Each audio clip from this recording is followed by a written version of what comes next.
Welcome to a Moment in Time podcast. I'm your host, Eric. And I'm Freya. Imagine, for just a second, that you're holding a map. Like an old parchment map. Yeah, exactly, like some old frayed parchment. And right there in the very center, it claims to show the exact coordinates of, the most famous lost paradise in human history, the Garden of Eden. Oh, wow, okay. Right. But when you look at that spot on the map, what are you actually looking at? I mean, is it a geological reality that's currently buried under modern oceans? Or a specific valley in modern-day Iran, maybe? Right. Or is it just purely a spiritual metaphor for the human soul?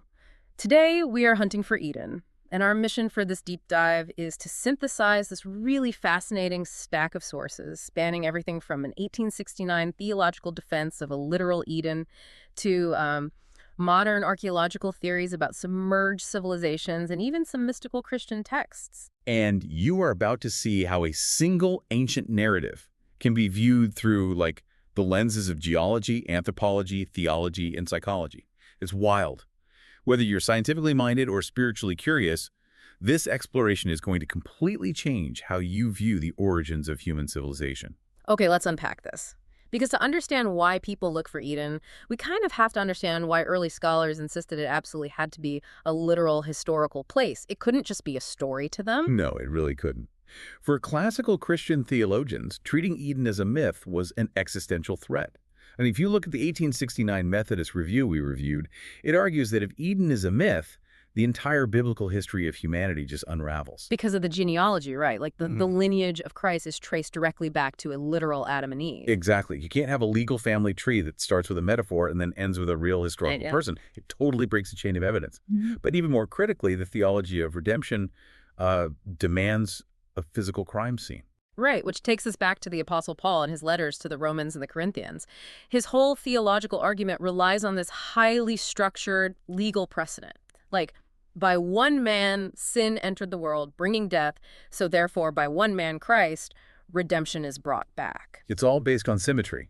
If the first Adam wasn't a biological human who committed a historical crime in a real physical place, Paul's entire framework just falls apart. So the stakes for finding this place were incredibly high. But, and this is what really blew my mind when digging into these sources, even the theologians who believed it was a physical place completely reframe what kind of place it actually was. Oh yeah, the whole Utopia thing. Right. We have this popular image that before the fall, the entire planet Earth was just this perfect, thornless paradise where lions were eating straw. But the text itself, Arthur A. Lewis points this out, the text completely contradicts that. It really does. The Hebrew word used for the garden is gan, which, explicitly means an enclosed, protected, fenced-in area. It implies a boundary. A boundary from what, though? From the Adama, which is the wild, untamed earth outside. The text says God planted a garden in Eden. So Eden was a localized region, and the garden was just a secure zone inside it. Wait, so lions were already eating meat out there, and the wilderness was already harsh outside of Eden's borders. Yeah, the curse on the ground didn't magically create thorns and carnivorous animals out of thin air. They were likely already out there. That's crazy. It's like being evicted from a luxury, climate-controlled biodome and then being forced to survive in the barren desert that was always right outside the glass anyway. What's fascinating here is how this localization aligns perfectly with ancient Near Eastern parallels, like the Sumerian land of Dilmun or the Babylonian Eridu. Oh, right. Those are isolated pockets of perfection, too. Exactly. Places where death and pain were temporarily held at bay by the gods. The ancients never believed the whole world was a paradise. They knew nature was brutal. Which means, if Eden was a localized physical place with real borders, the next logical step is to find it on a map. And our sources give us two really specific, competing geographic claims based on the four rivers mentioned in Genesis. Right, the Tigris, the Euphrates, the Pishon, and the Gihon. So first, you have the Armenian claim, detailed in the Sacred Highlands. Because ancient Mesopotamian myths, like the Babylonian epic Enuma Elish, they say the Tigris and Euphrates rivers flowed from the weeping eyes of the defeated primordial goddess Tiamat. Pinpointing the headwaters right in the Armenian Highlands. Exactly. Even this 1783 biblical map by Phil Buwash literally places Eden right in Armenia, southwest of Mount Ararat. But then you have British archaeologist David Roll, who completely rejects the Armenian mountains. He points to a very specific valley in northern Iran near Tabriz, the Ajiche Valley. Okay, but the Tigris and Euphrates are easy. How does he account for the other two rivers? I mean, you can't just change the name of a river to make your theory work. How does the Gihon suddenly become the Iranian Araxes River? Well, it's not magic, it's linguistic drift. Roll looked at how regional languages shifted over millennia. During the Islamic period, local geographers actually referred to the Araxes River as the Gihon. Oh, wow. Gaihon to Gaihun. That tracks. Right. And as for the fourth river, the Pishon, Roll identifies it as the Uzun River. In the local Iranian dialect, Uyun translates to the Golden River, and crucially, it's surrounded by ancient gold mines and lapis lazuli, which perfectly matches the biblical text. And the valley itself, Ajiche, literally translates to walled garden, right? Yes, it's an incredibly layered hypothesis. He even explains the cherubim, the terrifying angels guarding Eden with flaming swords. Here's where it gets really interesting. Yeah, Roll theorizes they weren't angels at all, but a tribe of fearsome warriors, the Keru people, who guarded that specific mountain pass. And their tribal totem was an eagle. So eagle warriors instead of winged angels. I love that. Yeah. And he suggests Adam was actually a historical chieftain of early farmers in the region. Yep.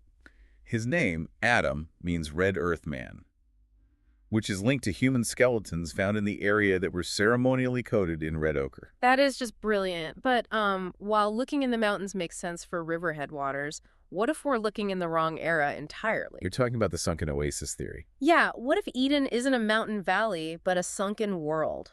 And the whole story is just a metaphor for the greatest lifestyle shift in human history. Right, the Gulf Oasis theory, supported by archaeologist Juris Sarens. This is wild. So between 75,000 and 8,000 years ago, a massive, fertile floodplain the size of Great Britain existed beneath what is now the Persian Gulf. Because sea levels were lower during the Ice Age? Exactly. It was a lush refuge from the surrounding Ice Age deserts. But around 8,000 years ago, rising sea levels violently flooded it. Forcing all its inhabitants up north into Mesopotamia. And that completely mirrors the archaeological record, right? Live Science mentioned the sudden appearance of like 60 advanced settlements on the Gulf shores around 7,500 years ago. Yeah, they were displaced. And Zarens argues the Eden story is actually a cultural memory of this traumatic clash. Because when these displaced, easy-living hunter-gatherers moved north, they ran into the Ubadians. And the Ubadians were hardworking agriculturalists. So the fall of man was actually the invention of farming. Leaving Eden wasn't a magical curse. It was the harsh realization that the golden age of foraging was over. Yeah, humanity was now condemned to survive by the sweat of their brow in the dirt. If we connect this to the bigger picture, it completely recontextualizes the story of Cain and Abel, too. Cain is the farmer, Abel is the hunter or herdsman. Exactly. Cain killing Abel represents this exact historical friction where the agricultural revolution violently replaced the hunter-gatherer lifestyle. And didn't the source also mention it might have been a contact zone between modern humans and Neanderthals? Yes. Grounding a spiritual myth in this traumatic, geological, and anthropological reality is just staggering. It really is. But, viewing Eden purely as a prehistoric farming crisis or just some GPS coordinate on a map kind of risks losing the profound psychological meaning the story holds for people. Yeah, we have to pivot to the mystical interpretations. Right, like the mystical Christian teachings of Erigena. To him, Eden isn't a physical garden at all. It's a symbol for human nature. I love this part. So if humans hadn't fallen into duality, the knowledge of good and evil, they would have just grown infinitely into God's mystery. But instead, we're all wandering in the wilderness outside of ourselves. The text had this incredible analogy about a prism. Yes, the prism. Yeah. Pure white light is perfectly unified, but when it hits a prism, it fractures into separate colors. That fracturing is human consciousness developing the capacity to judge and categorize. Us versus them, good versus bad. Right. The moment we started categorizing, we alienated ourselves from our own unified nature. We stepped outside the garden of our own souls. And this leads to some intense mystical practices to try and reverse that fracturing. Yeah, like that striking image from the apocryphal Old Irish text. After the expulsion, Adam and Eve try to repent. And Eve literally stands in a freezing river on a flat stone, the water up to her face, raising her hands. While Adam asks the animals and the rivers to pause and pray with them. Right. What is going on there? It represents what mystics call the triple way. First, purification. That's Eve fasting in the freezing water. The extreme cold shocks the system and forces the mind to abandon complex thoughts and snap into the present moment. It's basically a physiological hack to stop the noise of the mind. Exactly. Then the second stage is unity with nature, which is Adam praying with the animals, participating in natural harmony instead of trying to dominate it. Wow. And the third stage? Uniting with the infinite, or deification, joining the angels. It's an evolving spiritual journey, not just lounging in a static paradise. So what does this all mean? If you're listening to this, I want you to really reflect on that. Because if Eden is human nature, then the tree of life isn't some physical plant guarded by eagle warriors in Iran, right? Right, and it's not sunken under the Persian Gulf either. Exactly. It's the center of your own being, just waiting to be rediscovered. We've covered so much ground today. We really have. We've traced Eden from a vital theological puzzle piece defending the resurrection, all the way to the mountainous headwaters of ancient Armenia and Iran.